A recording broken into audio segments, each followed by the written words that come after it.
বা লাঠি আছে। ওকে, আমি ধরছি এই রড বা লাঠিটার মধ্যে ইউনিফর্মলি পজিটিভ চার্জ রয়েছে। এই রডটা ইনফাইনিটলি লম্বা, মানে উপরে নিচে অনেক দূর পর্যন্ত গেছে।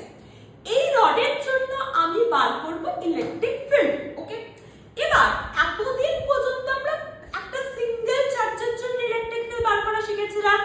এই রডের মধ্যে প্রচুর চার্জ আছে, তাই না? প্রচুর পজিটিভ চার্জ আছে। তার জন্য কি করে ইলেকট্রিক ফিল্ড বার করব? তো যখন আমার সিঙ্গেল চার্জ থাকবে না, প্রচুর চার্জ থাকবে, সেটা ইলেকট্রিক ফিল্ড বার করার জন্য আমরা কার সাহায্য নিতাম? আগের দিন বলেছিলাম কার সাহায্য নিতাম?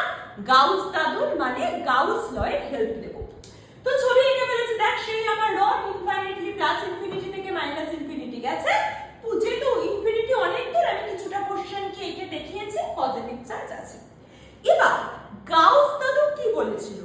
আমার ল অ্যাপ্লাই করতে গেলে সবার প্রথমে যে ক্লোজ সারফেস আনবে সেটা চার্জের রেসপেক্টে দুপাশে কি হতে হবে? সিমেট্রিক, যাতে ক্যালকুলেশন ইজি হয়।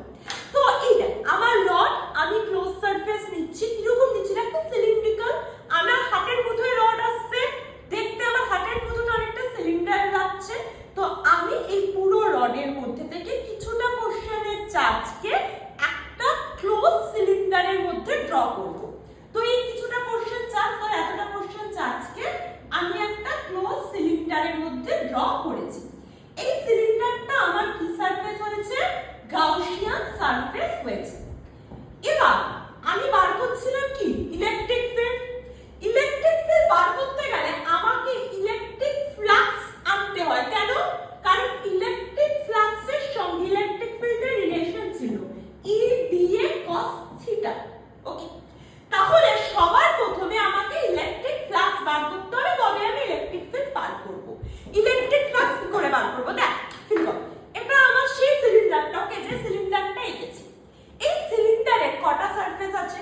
একটা আপার সারফেস, তাহলে এক নাম্বার দিচ্ছি আমার আপার সারফেস। তো আপার সারফেসের জন্য ফ্লাক্স করব। এর যে চারপাশে ক্লোজ সারফেসটা, মানে এই বডিটা,